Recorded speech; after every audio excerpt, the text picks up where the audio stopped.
আমি মাননীয় আইন উপদেষ্টার সাথে দেখা করতে এসেছিলাম নির্বাচন সংক্রান্ত যে গণপ্রতিনিধিত্ব আদেশ আছে আরপিইউর 20 ধারার ধারাতে একটা সংশোধনী কয়েকদিন আগে এই ক্যাবিনেটে ডিসকাসড হয়েছে এবং সেটা অনুমোদন হয়েছে বলে আমরা জেনেছি।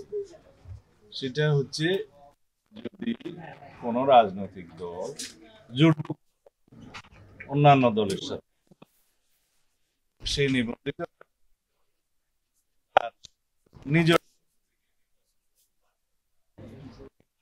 গানটা ছিল রাজনৈতিক দল তারা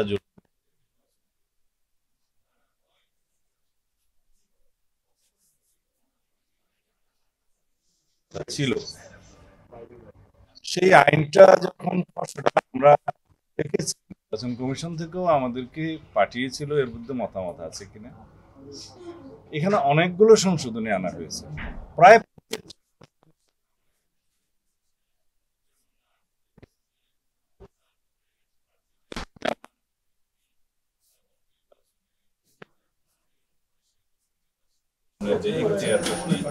ইচ্ছা করলে যে পুরো নির্বাচনটা বাতিল করতে পারে সেই এলাকায়, সেই নির্বাচনী এলাকার ইত্যাদি আরো বেশ কয়েকটা বিধান যুক্ত ছিল। আচরণবিধি ভঙ্গ করলে আইন, জরিমানা ইত্যাদি আরো ছিল। আমরা সবগুলোর সাথেই একমত পোষণ করেছি, শুধুমাত্র এই বিধানটার সাথে আমরা একমত করিনি। পরে যখন এটা সরকারের কাছে মানে আইন মন্ত্রণালয়ে যখন মিটিং এর জন্য প্রেরণ করা তখনও অনানুষ্ঠানিকভাবে সরকারের প্রতিনিধি হিসাবে আমি মাননীয় আইন উপদেষ্টার সাথে তিনি বলেছিলেন যে এটা সরকারের নজরে তিনি আনবেন এই বিষয়টা আলোচনা করে তিনি যাতে একটা বিহীন হয় সেটা বিবেচনা সরকার বিবেচনা করতে পারে এই বিষয়ে তিনি আমাকে মোটামুটি আশ্বস্ত করেছিলেন। সরকারের কাছে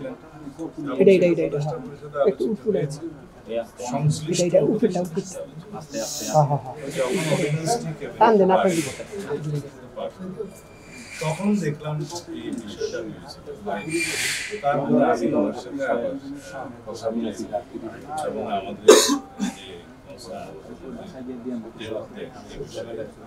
যেটা আগে ছিল আগের মতো সেই কাজটা আমি সেরে আছে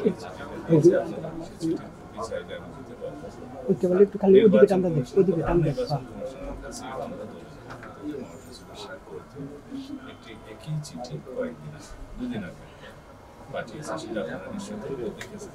আমরা আশা করি বাংলাদেশে বহুদলীয় গণতন্ত্রের সাথে আমরা যার জন্য সংগ্রাম করছি আগের কারণ আমরা মনে করি অনেক দলের আকার হলেও সেখানে অনেক জাতীয় আছে তারা নির্বাচিত হয়ে জাতীয় সংসদে আসতে পারলে জাতীয় সংসদ সমৃদ্ধ হবে।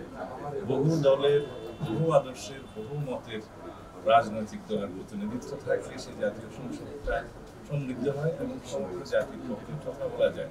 আইন প্রণয়নের ক্ষেত্রেও তারা ভূমিকা রাখে, সেটা জাতি সমৃদ্ধ হবে এবং উপকৃত হবে। সেজন্য আমরা মনে করি যাতে নিবন্ধিত রাজনৈতিক দল যারা নির্বাচন করতে চান তারা হয় নিজের প্রতীকে অথবা জোটের অন্য দলের থেকে নির্বাচন করার যে স্বাধীনতা সেটা আগে যে বিধান ছিল সেটা বহন রাখা। তিনি বলেছেন সেটা তিনি সরকারের কাছে প্লেস করবেন, উত্থাপন করবেন এবং সংশ্লিষ্ট উপদেষ্টাদের সাথে আলোচনা করবেন, প্রয়োজনে নির্বাচন কমিশনের সাথে আলোচনা করবেন। তারপরে সেটা কি করা যায় সেই বিষয়টা তারা বিবেচনা করে দেখবেন। আরো অন্যান্য জাতীয় ঐকমত্য কমিশন তাদের সুপারিশ সরকারের কাছে পেশ করেছেন। সেখানে এমন কিছু বিষয় উত্থাপন হয়েছে, আপনারা এখনো পড়ার সুযোগ হয়েছে কিনা আমি তো জানি না। আমি আসার আগে অনেকগুলো প্রিন্ট নিয়েছি, এখানে 6টা সংযুক্তি সহ প্রায় 100-2 কাগজ আছে, সবগুলো দেখতে পারিনি। এখানে দেখতে দেখতে আমি যেটা দেখলাম, জাতীয় ঐকমত্য কমিশনকে আমরা ধন্যবাদ না দিয়ে উপায় নেই। কেন ধন্যবাদ দিচ্ছি? যে অবশেষে তারা তাদের প্রক্রিয়া কার্যক্রম সমাপ্ত করতে পেরেছেন। দ্বিতীয়বার ধন্যবাদ দিচ্ছি যে তারা জাতীয় ঐক্যমত্য প্রতিষ্ঠার বদলে জাতীয় অনৈক্য প্রতিষ্ঠার একটা প্রচেষ্টা গ্রহণ করেছেন। আমার মনে হয় যা কিছু প্রস্তাব ওখানে দেয়া হয়েছে, আপনারা যদি সেটা দেখেন তাহলে আপনারা দেখবেন যে জুলাই জাতীয় সনদ যেটা আমরা স্বাক্ষর করেছি, সেই স্বাক্ষরিত সনদের বহির্ভূত পরামর্শ বা সুপারিশ বহির্ভূত অনেক আদেশের যে সংযুক্তি সেটা সংযুক্ত করা হয়েছে।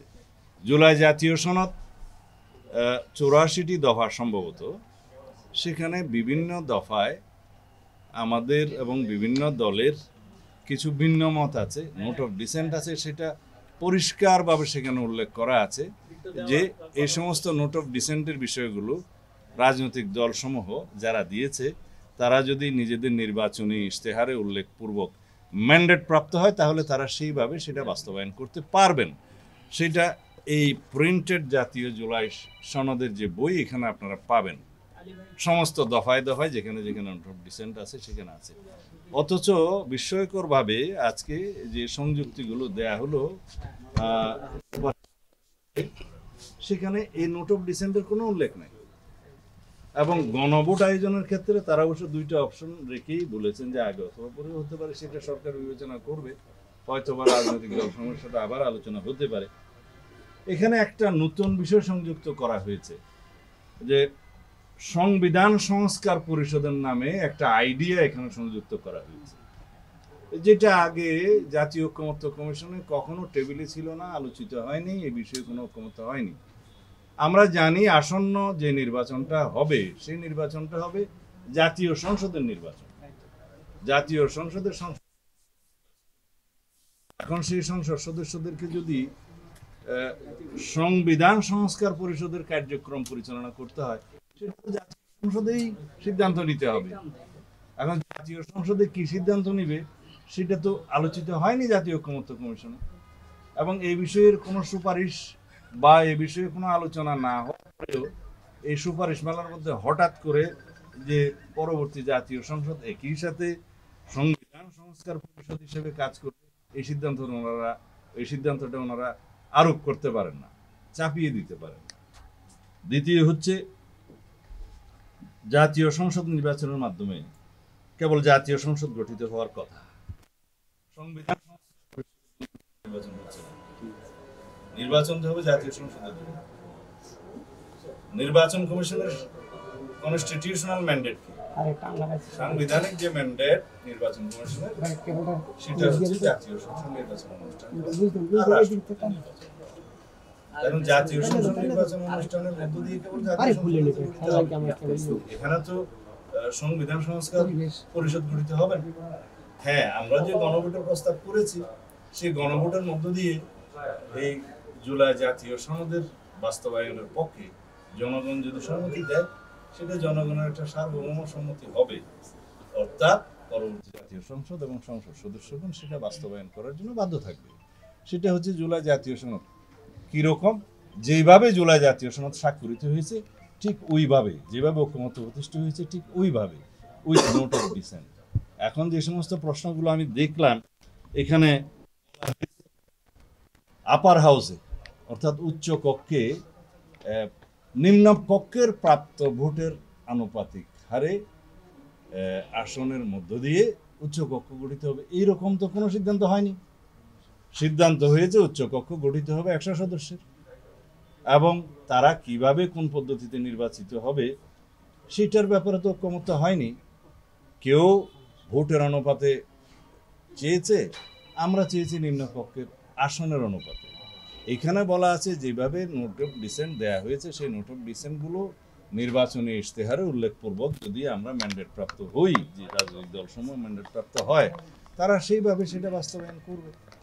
তারপরে এখানে পিআরের ভিত্তিতে তারা প্রস্তাব সরাসরি করে ফেললেন এবং এখানে কোনো নোট অফ ডিসেন্টের উল্লেখ নাই। আর এখানে নাকি গণভোটে সেই প্রশ্নটা উত্থাপিত হবে যে ভোটের অনুপাতে, ভোটের প্রাপ্ত ভোটের সংখ্যা অনুপাতে পিআর অনুষ্ঠিত, এই জাতীয় উচ্চকক্ষ গঠিত হবে কি হবে না জনগণ মতামত দেবে। সেই বিষয়টা তো ঐক্যমত্য হয়নি, মোট অফ ডিসেন্ট আছে। আর দ্বিতীয় কথা হলো তাদের ইখতিয়ারের বিষয়ে বলা আছে যে অর্থ বিল এবং আস্থা বিল বাদে, আস্থা ভোট বাদে সব বিষয়ে উচ্চকক্ষে উত্থাপন করা হবে। এখানেও কর্মপরিধি কার্যপরিধি সংক্রান্ত নোট অফ ডিসেন্ট আছে যে উচ্চকক্ষ যেহেতু নির্বাচিত নয় সরাসরি, সেই ক্ষেত্রে সংবিধান সংশোধনী সহ অন্যান্য বিষয়গুলো তারা বিবেচনা করতে পারেন না। জনগণের সরাসরি নির্বাচিত প্রতিনিধি ছাড়া সংবিধান সংশোধনের এখতিয়ার কারো নেই। তো এই বিষয়গুলো আলোচিত হওয়ার পরেও, নোট অফ ডিসেন্ট থাকার পরেও তারা সরাসরি সংযুক্তিতে, এই আদেশের সংযুক্তিতে তারা রেখেছেন। এগুলো কোনোভাবে বিবেচনা করা যায় না। আরও এখানে আশ্চর্য হওয়ার বিষয় হচ্ছে যে তারা একটা টাইম লিমিট নির্ধারণ করে দিয়েছেন যে 270 দিন পঞ্জিকা দিন, মানে ক্যালেন্ডার ডেসের মধ্যে এই সমস্ত সংস্কার প্রস্তাবগুলো গৃহীত না হলে অটোমেটিক সেটা সংবিধানে সংযুক্ত হবে। এটা একটা হাস্যস্কর ব্যাপার।